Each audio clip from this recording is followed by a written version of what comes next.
I am so excited. It's been a minute since I've had to ask the author interview because I've been traveling and out of town and dealing with COVID. But I'm so excited today to bring Susan Keller here. Her memoir, Blood Brother, is so riveting, so amazing. So if you're watching live right now, please let us know. I always got to double check and make sure we're live, but I'm pretty sure we are. Oh, nope, I can't tell. Double check. Says we're live. I'm not seeing the live. Gotta check. There. Okay. Yes, we are live. Fantastic. All right. Let me tell you a little bit about Susan. She is the author of fiction, nonfiction, poetry.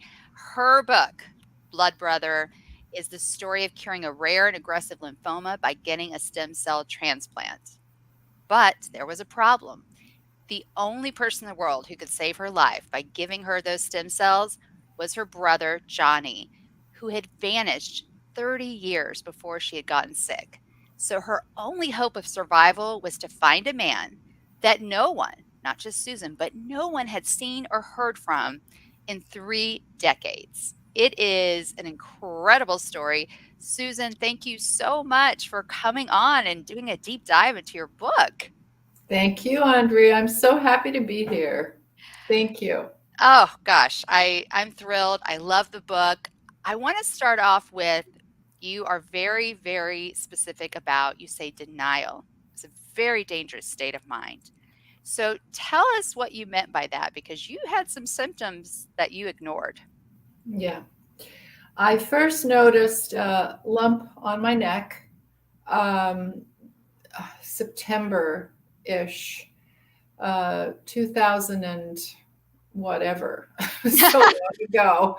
Um, and I thought, okay, well, I don't want to think much about it. I went to my OBGYN for just a regular annual check.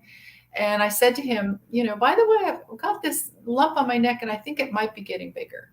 And he, could care less. And as I said in the book, necks were not his area of expertise, but, um, he just blew it off. Like, don't worry about it. It's a virus. You're just fighting something. So this went on for months of this lump. And, me wanting very much to agree with him to say, yeah, it's just a virus. It's what I wanted to hear. And so September of the following year, this is how long this A had, year later. a year later, and I had the lump for a while. So, a year later, I woke up one morning with horrible back pain, just, oh, incapacitating back pain. So the first thing I did, of course, was to go to Google to see what was wrong, Got to Google. getting my MD degree from the internet. And I put in all my bizarre symptoms, which were, shortness of breath, excruciating leg and foot pain, little weight loss, a number of things. And not the lump, of course. No, because we weren't looking at that. And Google said kidney infection. I said, okay, cool. Bottle of antibiotics, I'll be fine. I make an appointment with my doctor. I'm there very, very quickly. And I told her what I thought I had, right? I knew, right? And so she said, okay, I'm ordering a urinalysis. We'll see. And literally, Andrea, I saw her hand on the doorknob of the exam room. I saw her hand and I said, I have a lump. And I don't know why, but when she was leaving that room, I felt that it was important to tell her. Now, this wasn't your OBGYN, this was your primary care physician. Exactly. Yes. Thank you. And so she turns around and she says, what lump? And I showed her and she said, okay, lie down. And she started to, palpate all around my neck and clavicle area, under my arms. And then she started feeling my stomach area, my spleen, and this crease between her eyebrows just got deeper and deeper. And she looked really concerned. And she said, okay, we're going to do some emergency lab work and x-ray. So Within 20 minutes, I'm back up in her office after this x-ray. And she sits me down and she said, I'm sorry to say you have lymphoma, and probably stage 4, because she could Oh, see it all over. I just got chills. Oh gosh. Yeah. And then the blood work came back shortly after that, and my hemoglobin was down at 5, or, I mean, it was so low that she had me sent to the hospital immediately for emergency blood transfusions, because she thought I was going to have a heart attack or a brain aneurysm at any Right. moment. So that was the thing about denial, is that if something is wrong and it doesn't go away, even if you've been told, well, okay, it's probably nothing, I would say, please pay attention to it. Yeah. Please ask for a second opinion, because honestly, had I not said to my doctor as she was leaving the room, I have the lump, I really think I may not have made it through the next day. Right. Wow. Wow. So don't ignore those things that aren't quite right. Yeah. Oh gosh, I so agree with you, and I could tell so many stories, but it's not about me right now. Just for people, if you're watching this live, please feel free to comment, put your questions. If you're watching on YouTube and Facebook, we can't see your comments. I'm so sorry. But if you're watching on LinkedIn, the comments come in automatically. So please let us know. If you're watching the replay, just go to the end or stay tuned, and we'll let you know how you can get in touch with Susan, because I can't find her on LinkedIn. So I don't know where she is. So I can't I'm find her. on LinkedIn. I couldn't find you. So let's take it back though. Let's talk about you do such a good job of telling not only your story about having stage 4 lymphoma, but also the sort of the background, right? And something that I so resonated with was how you describe your mother. And a couple of things. You say, I will not become Beverly. And you say that multiple times in different ways. But the other thing that really struck me was that you always referred to your mother by her name, by Beverly. So I would love for you to tell us a little bit about what is behind that and your relationship with your mother.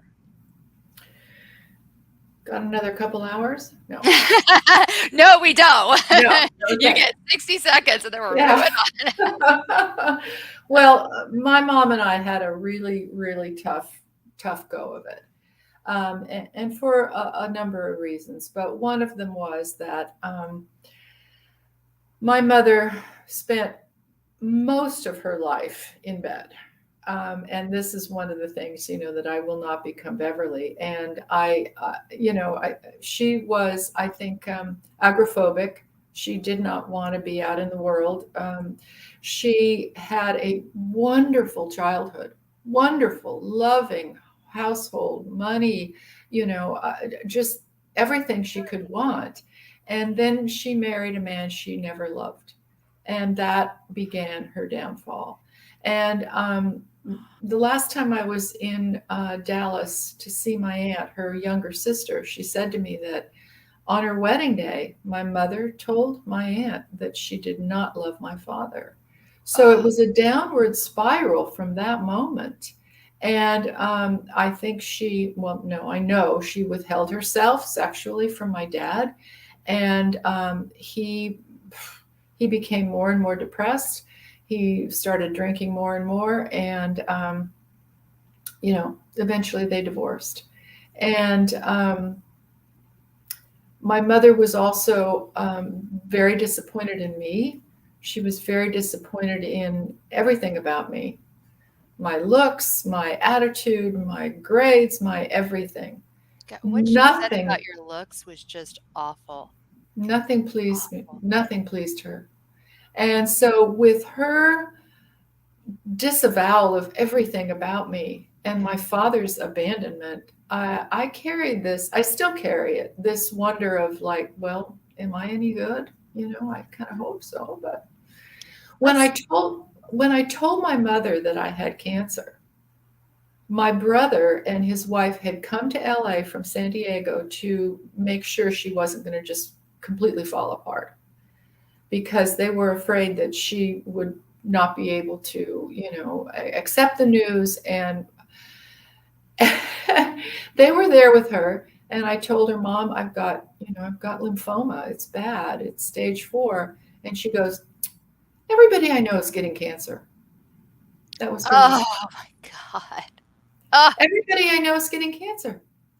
And like all of us were just, now oh, maybe that was her way of dealing with it, but she never showed any, to me, any real concern, or how can I help, or oh my God, oh no, no, just oh well, dear, okay. Let's leave Beverly aside. let's do it. Yeah, Yeah. let's do. Let's not give her any more time. No, no. I'm also intrigued that you don't refer to your father by his first name, and you do say pretty early on that you had both a terror of your father, but a need for his love.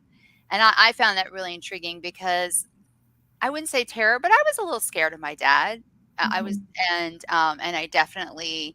Tony Robbins has that famous question, whose love did you crave more? And I did crave my father's love more. mhm.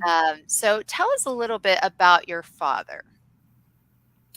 My dad was a very ambitious guy, and he was the first one in his family ever to get a college degree. He came from poor farmers in New Jersey, but he was bright. He was ambitious. He got the GI Bill, and he went to college.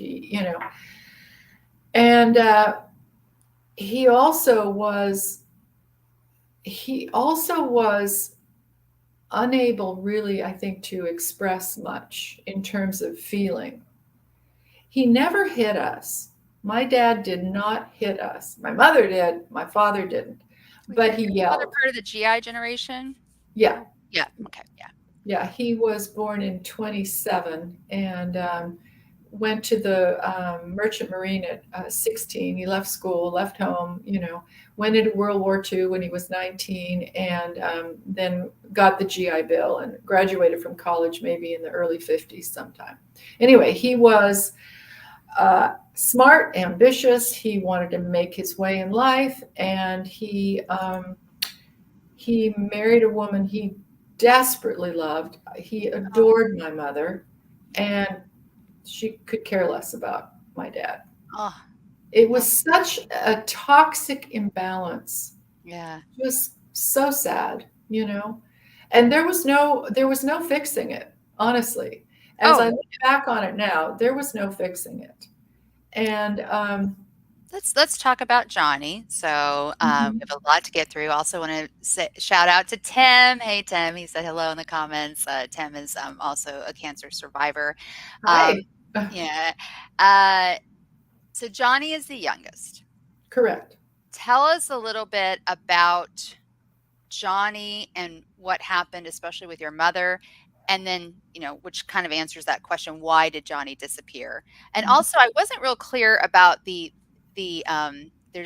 are you the oldest? Yeah. Okay, so there's you, there's two more brothers, Mhm. then there's Johnny. So tell us how Johnny's childhood was really different. Well, I suspect that Johnny was the product of spousal rape, shall we say? Mhm. Um, Certainly coercion. Right. And so from that moment, he was unwanted.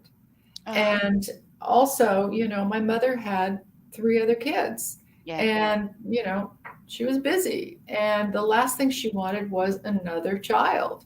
Mm, And so he was, an outcast before he was born. But his life was one of repeated and continual disapproval, um, anger. When my mother would talk to, I would listen to, sometimes I could listen to her talk to my brothers on the phone. One time she came to visit me, and she was talking to my brothers, and with my brother Randy, who was like the golden boy. Oh, lovely, but and then John would get on the phone, it was just like, oh, flat. So Mm, even in her voice with my brothers, I never saw her hold him. I never saw her touch him except in anger. And you said she even handcuffed him to the crib, right? she I tied him into a tied to the crib. crib. Yes. So he wouldn't get in her way. And she was just so cruel to him. And this was something that caused me to kind of sort of my maternal instinct came out. I wanted to protect him, and I did. And this was one of the reasons that he so wanted to give me this bone marrow transplant, the stem cells, because, he felt like, I had mothered and protected him for so long. And I did to my best ability. I was a kid too. Let me ask you that. So I think that's really interesting.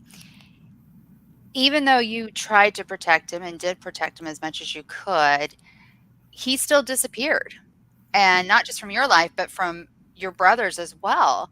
So Yeah, so why did he disappear from all of his siblings' life? Like, I understand why he would not ever want to talk to your mother again. I totally right. understand that.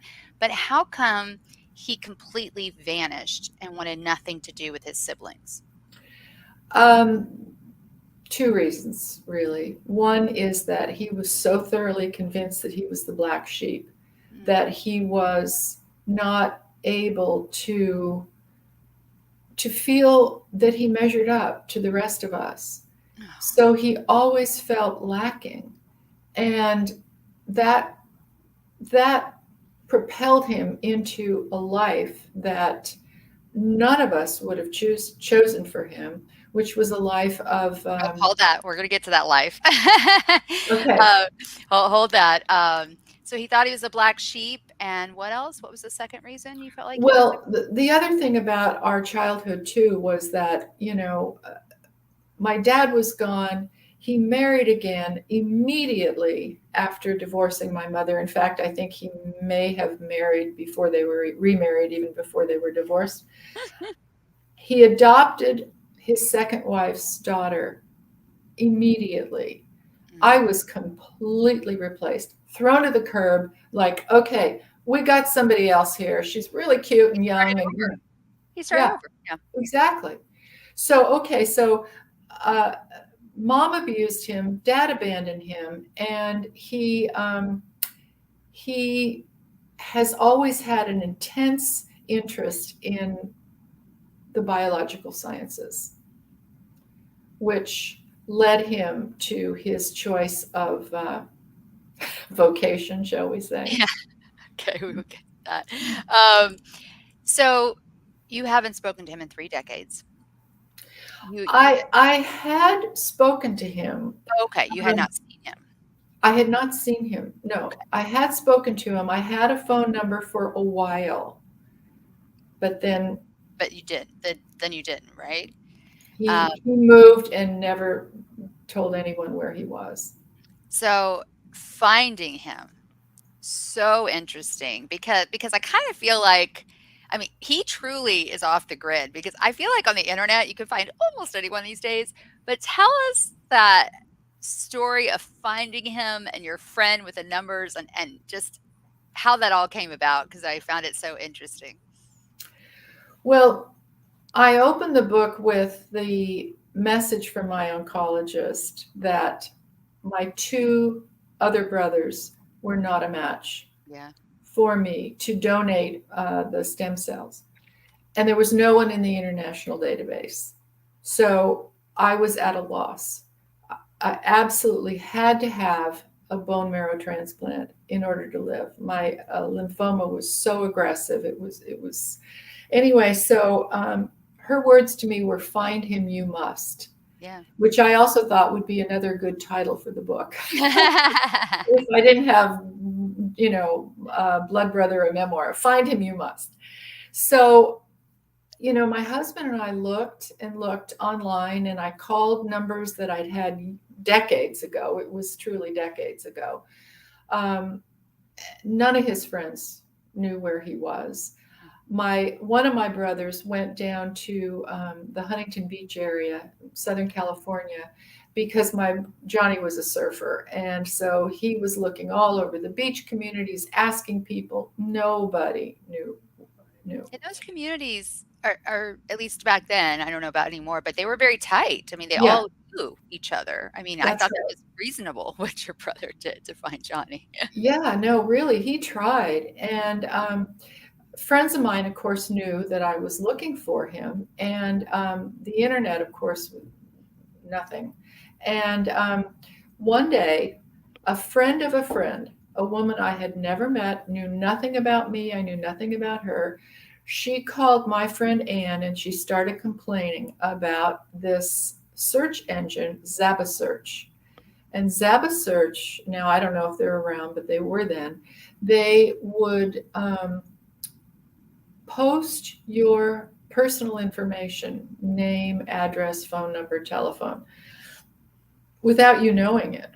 You Right. had to opt out, except that you never knew that you were in. Right. So, you know, um, she said, this woman said to my friend Anne, this is outrageous. This is, invasion of privacy. And my friend Anne was thinking, well, maybe Johnny is on that list. And so she told me about this search engine and she said, I'm going to look for him. And I said, okay, sure, thank you. And she looked for him. And the amazing part of this is that he had had an unlisted number for decades. And he had been receiving threatening phone calls and asked the phone company to give him another number, a new number, unlisted. They made a mistake. They listed his phone number. And during that week that he didn't realize it was listed, my friend did the Zava search on him, and there he But was. she found, we're not talking about one number. She found a couple dozen numbers, right? Oh, yes, And indeed. the number that turned out to be his, you never thought was his, right? Because you thought he was still based in Southern California. And there were a lot of sort of missed circumstances, but you finally you called all the other numbers, right? Found out it wasn't him. Right. And you kept calling that number, the one that you didn't even think was his, but you kept trying. Nobody Hmm. was picking up. And and then he picked up. Hmm. Yeah. Yeah. Yeah. It was a 707 area code, which I'm in the San Francisco area, so it's just north of here. And I thought, well, it's not him. Right. He's a beach boy. He's always lived in Southern California. And so when I tried that number and there was no answer, and I tried again, and I thought literally like, okay, one more time, once more. I'm pretty thorough, and he picked up. When you told him and you asked him if he would be tested, what did he say? He didn't hesitate, not for a Ah, moment. I know. It was such a great moment. I mean, I already knew because I've interviewed you once before, but it still was such an amazing moment to read about. I mean, just, and I have to say, I'm not sure my brother would do that for me. I, Really. yeah, I'm not sure. I have a brother. We haven't spoken or seen each other. We had an email years ago, but we haven't seen each other in, I don't know, 13 years. Mhm. And he lives less than 5 hours from me. And I'm not sure he would do that for me. I'm really not. It's a big ask. It's a Yeah. big ask. And for my brother, it was difficult because he was in the drug business, not hard stuff, I mean, not any kind of meth or You don't need heroin. to talk about that or Okay, expose way. all Yeah. right. Don't worry about that. Soft But stuff, we'll yeah, call it. but he wasn't, he wasn't a part of society. And I mean, I think No, for anyone, it's a big ask and a yeah. lot goes into it. But he was a perfect match. Perfect. And 100%. Just, yeah. And a quick shout out, I want to say hello to Doran. I hope I'm saying your name right, from Romania. Thank you for joining us live. Oh, If you have any wow. questions, please just put them in the comments and I'll make sure Susan gets them. We'll cut some stuff out to make sure she can answer any questions live. So I want to talk about the bone marrow transplant. First of all, loved the photos, loved all the photos. I love the way you describe it too. And I feel so ignorant saying this, especially being a patient advocate, but I know a lot more about solid tumors than I do lymphoma Mhm. or even leukemia. And for some reason, I had this idea in my head that a bone marrow transplant was surgery. I have no idea why. So, can you talk about, you know, what is a bone marrow transplant? So, what did Johnny have to do, and Mhm. then what did you have to do? There was a lot of prep for sure, but just Oh, tell me yeah. about the actual, the his what did he have to do, and then what did Mhm. you have to do? Yeah, well, he had to have Neupogen shots, which stimulate white blood cell, Yeah, growth and development. He had to have two of those a day, which, not the worst, but, also caused a lot of leg and bone pain and kind of sure. flu-like symptoms, and, but so he had to have those for, I think it was maybe 5 days. And then he got hooked up to the all day sucker. That is like the best photo too. It's so awesome, right? Yeah. Stanford does have a sense of humor. I love them. And so he was in this leather recliner, uh, his arms out, one needle in one arm, which took the blood out of him, put it over his head into an apheresis machine. The apheresis machine would separate the stem cells, which are heavier, and they would settle out. And then the rest of the blood would go back into a needle in his other arm. So, as I said in the book, I mean, the Christ-like analogy, couldn't have been stronger. And just gonna interrupt you for a second, say, "Hey, Wally from Texas." He's honorary ginger, love it. Oh, and we have a LinkedIn user who says Neupogen is not fun, very painful. Yeah, I don't personally know, but my sister had Neupogen shots daily as well, so I Yeah, can only yeah, imagine. And yeah. then so he does that. Now, how do you get the stem cells? Like, how does that work?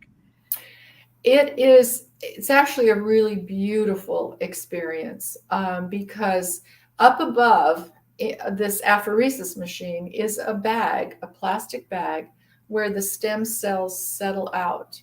And they are the most gorgeous coral color, like I said, a salmon roe, they're just beautiful. So That's you can see this interesting. little bag filling up, and so we sat with him, while these stem cells were coming into this bag, settling into the bag. And then the next day, they had to determine to make sure there was enough of them, Right. because if there weren't enough, he'd have to go through the all day sucker again. But there were. And so the next morning, I was shown into the usual little private room, and the stem cells were hanging there when we entered, and it was just like a moment of It's oh, such a beautiful photo, right? The beautiful photo of you, Johnny, the nurse, and then that very, very jolly, very happy doctor. yeah. Dr. Michael Craig, oh my gosh. I Oh, recently emailed him. I want to say, hey, I'm still here. Thank you. But oh, haven't yeah, gotten him yet, but I'm going to keep trying. and He and was and lovely. such a beautiful description of your book. I mean, I really felt like, wow, okay, I get it now, and this is how it works, and I can only imagine how you felt, these life-saving cells entering your body. Um, and this is not my questions. Oh, wait, I think we have a question. Let's see. Oh,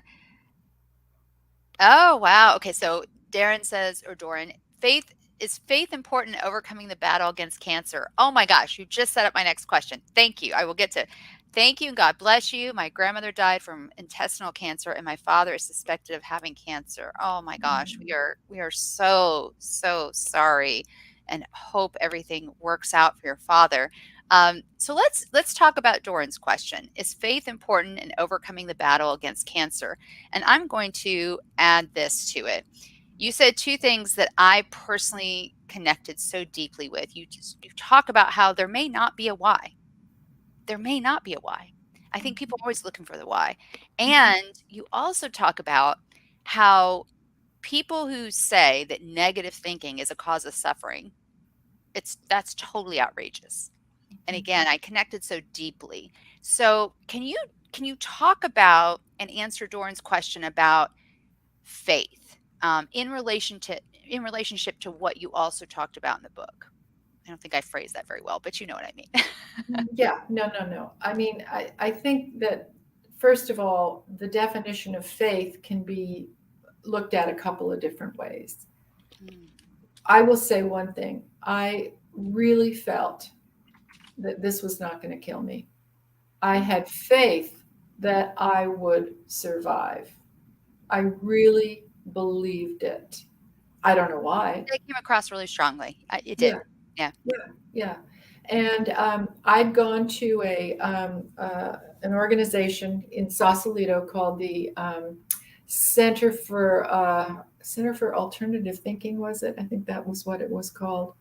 That's what you said Anyway, in your book. Yeah. yeah, they've been around forever, and they do a lot of like healing work and all this. But the subtext was there that if we weren't also keyed up and screwed up and all this, we might not get sick. And I just thought that was just an outrage. And, Right? So it's like, what else can we get blamed for? yeah. I mean, please, isn't this enough? So anyway, faith, in terms of a religious faith, I didn't have that. Yeah. I didn't, and I don't.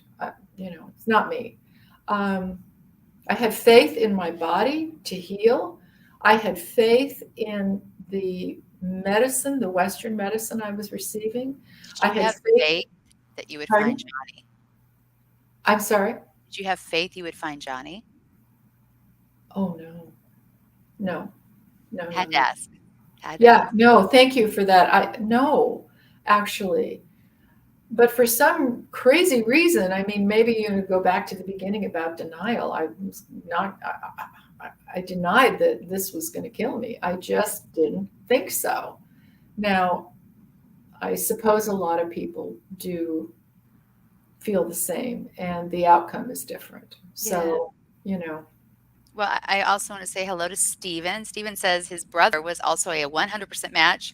And yay. his brother said his brother thought it was unfair, and he says, LOL, that his contribution of cells took all day and my transplant took 25 minutes. That's Yeah, what really got me. Thank you, Steven. Like, I was like, what? What? yeah, This transplant takes 25 minutes. Like it took no time at all. So yeah, thank you so much. yeah. Um, all right, so moving on from one writer to another, I do want to ask you about some very clear, specific choices that you made. Mhm, Um, you chose to tell the cancer part of your story in present tense, mhm. which I think works very well, but I know a lot of writers who poo-poo it. But I think it works. It's very effective in bringing the reader in it right with you and making the reader feel like you're living through it with that person. You also do an excellent job with humor, especially in the healthcare system. I mean, I was telling you before we went live, when I look back at my notes, I was laughing out loud again at some of these unfortunate unfortunate healthcare providers you encountered, none of whom I think were nurses. But and also what I thought was interesting was I forget where it starts, but there are chapters specifically from Johnny's point of view, Yeah. which I thought was really interesting and helpful as well. So, can you just tell us about making those choices, especially the part about including Johnny's point of view? Mhm. Well, a couple of things about the humor and the tense. The humor is my cranky voice. I mean, I complain a lot. This is just me. Sorry. But it didn't come across as cranky. It was just funny. It was funny. Well, in any case, when you're writing a medical memoir, especially one that is, potentially this dire in a lot of places, you got to have the humor, I think. Otherwise, people are going to just toss the thing across the room and go, "Oh, for God's sakes, lighten up, girlfriend." Anyway, so yeah, the tense, I love present tense. As you said, the intimacy, the immediacy Yeah. of it.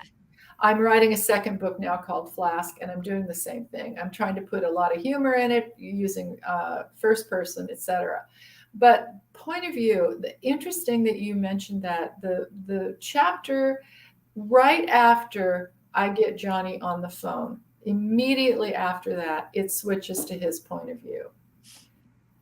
But not That every chapter. I want to make it clear. They're just very specific Oh chapters. no, there's just a couple, Yeah. yeah. But that chapter was so much fun for me to write about where he lived and how he felt about his chickens, Buffy and Pepper. I He know. loved those He chickens. loved them. And they were tame, like really tame. I mean, He crazy was tame. carrying them around all the time, and he loved Let his me ask you garden. this. How did you write that? Did you work with him? Did you interview him? Did he read the rough draft? Like, how did that work? I'm nerd out for a minute and then we'll get back to the story. No, all of that. Okay. There's nothing in this book that he has not read a couple of times and been completely okay with. I Oh, would have never revealed some of the things I did in this book without him absolutely saying, "Fine, perfect, no problem." Both of my parents have passed, so I didn't have to do that. But yeah, he told me about his life. I went up to visit him a couple times and I met Buffy and Pepper. And so, I saw where he lived and I just, oh, it was wonderful to write about his life, you know. it really came across that way. It did. Yeah. It did. And it did. He was telling the story. I mean, it really felt like from his point of view. Yeah. It was very well done. And yeah, I think you have to use humor. I mean, my medical memoir has a very different ending. My sister dies from stage 4 liver cancer, but even she was funny, and I use her point of view as well, her journal Yeah. entries, and Yeah. and you have to have some kind of. I mean, my gosh, if you don't have a Yeah. sense of humor, how are you going to get through something like that? And I just want to highlight, yeah. So Tim taught me how to do this. I'm going to do this really fast. Let's see if I can do this and highlight someone. So this is what Steven says: humor has gotten me through this. Yeah. Yeah. That's right. One of the things that I was told while I was going through what seemed like endless chemo, it was all inpatient too. Hyper CVAD is such Yeah. Yeah. It big was. ass chemo that you have to have every bit of it in the hospital. And one of the nurses said, when you get home, watch comedies. And it was such good advice, Yeah. Yeah, why not, And it just lightens the mood and it takes you into a different place. And, so I it's want to great. add something to that as a parent because I was my sister's guardian. I dragged my sister to a support group, and it was actually for teens with cancer. But Mhm. I realized later it was something that I needed for me. I was so desperate, and at that time there wasn't a support group for parents, so I dragged her to this, and she had a total meltdown. It was horrible. It was Mhm. awful. And she told me, she said, "Don't you get it? I don't want to be around other sick kids. I don't need to be reminded that I'm sick. Yeah. I don't need that." And Mhm. and that's when I realized, "Oh, okay." So, she made very conscious choices about what she watched on TV, who she spent Yeah. time with, Yeah. and I was dragging her to something that she didn't want or even need. It was Yeah. something I needed very desperately.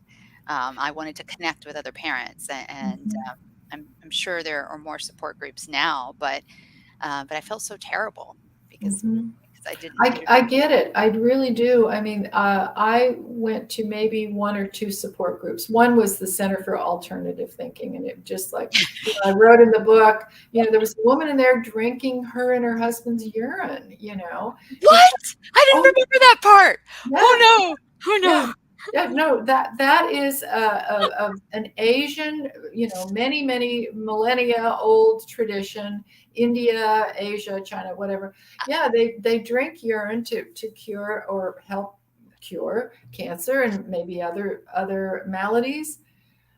And there was another woman in there who said, "Oh my God, I can't stand my oncologist, Dr. Grace, who is fabulous. Oh, I can't understand her, the accent. No, no, no." And another woman, anyway, I just came away from that thinking, "Ooh, no, Yeah. you know." And there was a woman in there who said that her doctor, one of the doctors I had, told her in November, get your life together. What is it? Get Affairs your in order. affairs in Got order. it. Get your Yeah. affairs in order. And the next month, she's got blood work, and the guy says, "Oh, you're looking pretty good." You know, so it's just like you gotta laugh. I mean, you do have to Uh, laugh. But uh, I totally understand what your sister's perspective was, because these people in there are all sick, yeah. and you get to the point of, well, I don't need more sick, I need Yeah. more not sick, and yeah, turn on Woody Allen. I mean, instead, you know Years ago, I went to a support group when I was going through some stuff, and this was after I'd been to a therapist and everything. And um, I stopped going. I think I maybe went 4 or 5 times, but I stopped going because the moderator of the group had no control. And there was one person who dominated the group, and he was so angry. And if I remember correctly, I have to look back at my notes, but it was a support group for people who were grieving yeah. and whatever the loss was. And he was so angry. And I Mhm. felt so bad every time I left. I finally said, why am I going to this? Like, I want something, but I'm not getting anything out of this. Yeah, yeah. All right, so let's dive in. You talk about this a couple of times, and I want to talk about changing Johnny. And for the people who are watching live, if you have any questions, throw them in the chat right now, and we will be sure that Susan answers them before we say goodbye. So I just want to read some actual words that you say about Johnny that I just find so interesting. Um, I wanted so much more for him than reptiles and marijuana. Could I have done more? I want to help him, but is a new tooth for him or for me? So when you saw him, he had a tooth missing. Um, and then you say, this is toward the end of the book, I don't know if I can stop trying to remake and protect my brother. Of course, he doesn't want to be remade. And my question to you is, have you stopped trying to remake your brother? I understand the desire to protect, but I thought this was very vulnerable on your part to admit that you are trying Mhm. to change someone who doesn't want to be changed. And I Yeah. think that's sort of true of anyone, right? We can't change other people. We just can't. We want to, but we No. can't. So talk to us a little bit about that, about wanting to change Johnny and him not wanting to be changed because he didn't seem unhappy to me.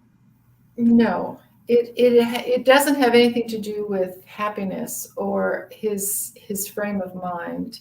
I think he's a person who lives the way he wants to live.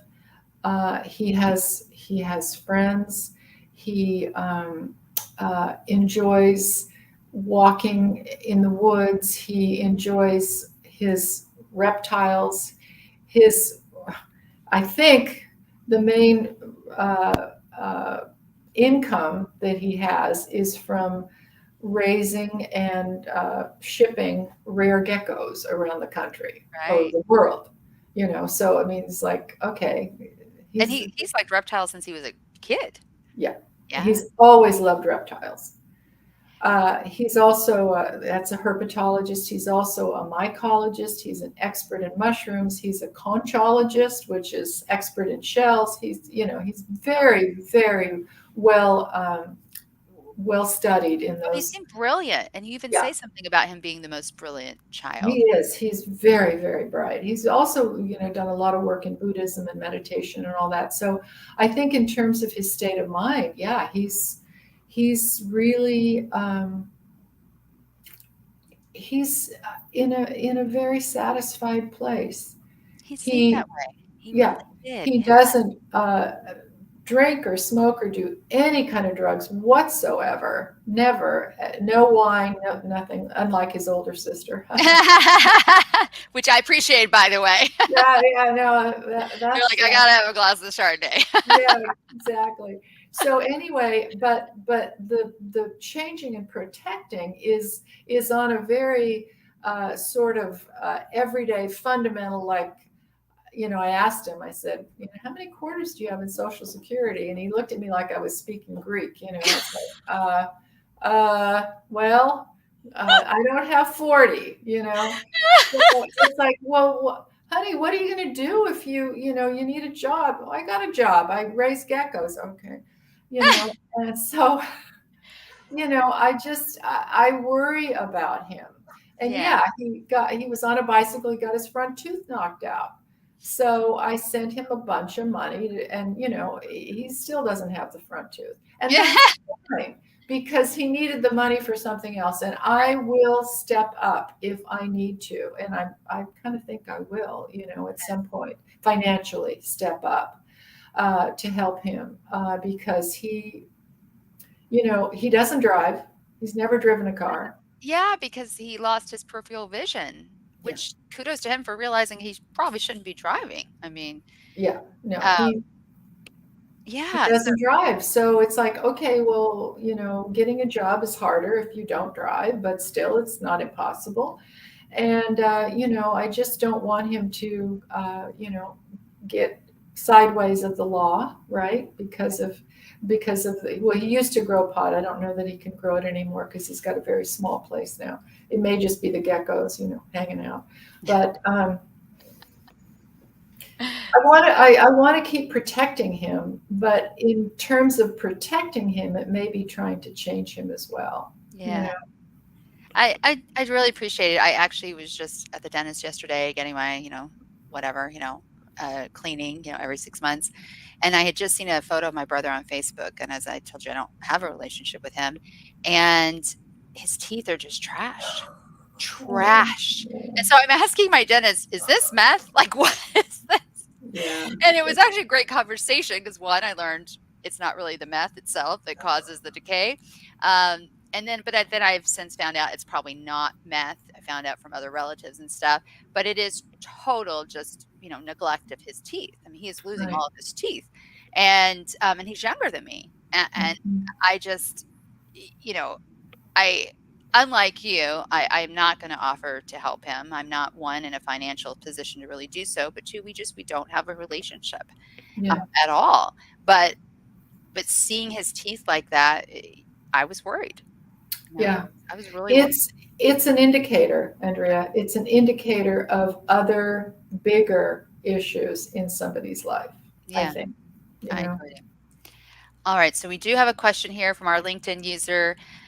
A support group can be toxic when you have to absorb other people's emotions. And let me just put this. So this is for you, Susan. What did you find instead for validation and support? Well, I am blessed with a wonderful family. Before we came online, my husband was in here helping me Right. and just gotten out of bed helping me with the lighting. And then And you have a daughter, right? we have a daughter. Yes, we have a daughter, and we're very close. I am exactly the opposite in terms of my relationship with my mother, my relationship with my daughter. We are just best friends, and it's such a blessing. It really is. This is for your daughter, by the way. Oh, I'm a thank you. two-time Trojan. Yeah. Oh, that's right. You are. That's right. Yeah. Tommy Trojan. Yeah. So, she lives in LA, so we're not geographically next door, but I had friends who helped. I have a wonderful oncologist who absolutely believed that I was going to get over this. Yeah, She believed that I would find my brother. She believed that I would, and Dr. Craig, the the jolly man, guy.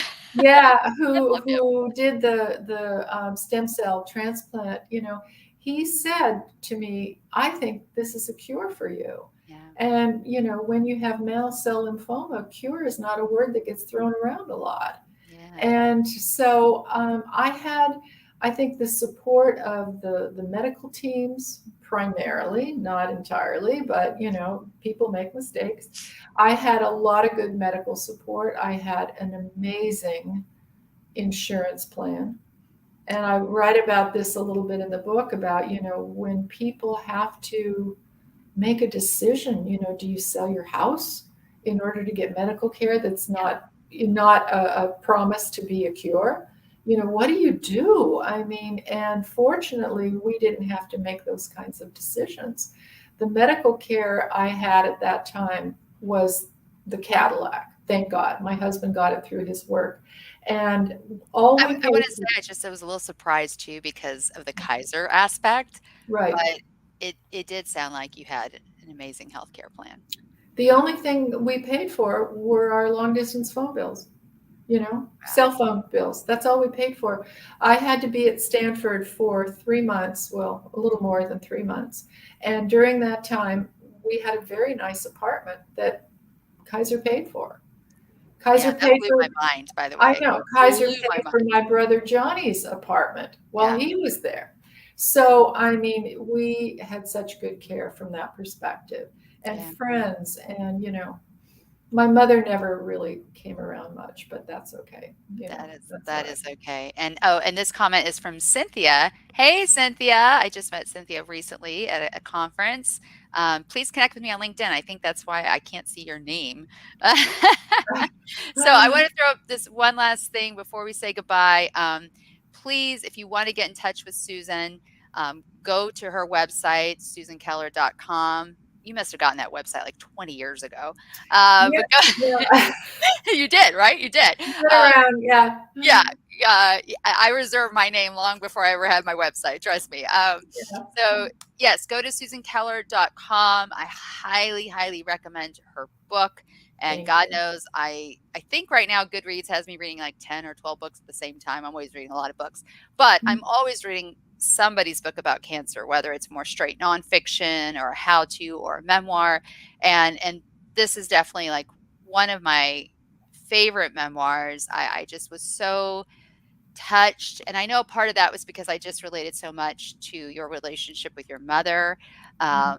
But also I fell in love with you and Johnny and how that worked out. Thank And you. also just your incredible, incredible writing. And let's see. All right. Let's see. Oh, few more comments before we say goodbye. Thank you, Susan and Andrea. Stephen has to leave for an appointment. Very informative, especially for those who don't know what we've experienced. Uh, Mhm. all right. Okay. Susan, thank you so much for doing a live interview, which is very different from what we did before. And for sending your book to me. I just had the best time. Thank you. Thank you. Thank you. Thank you. All right. It So, was a closing. pleasure to be here with you, Andrea. Oh, Thank you so much. it was my pleasure. And again, if you're watching this on Facebook or YouTube, sorry we can't see your comments, but please, susankeller.com, get her book, Blood Brother. It is fantastic. Thank you. Have a wonderful day.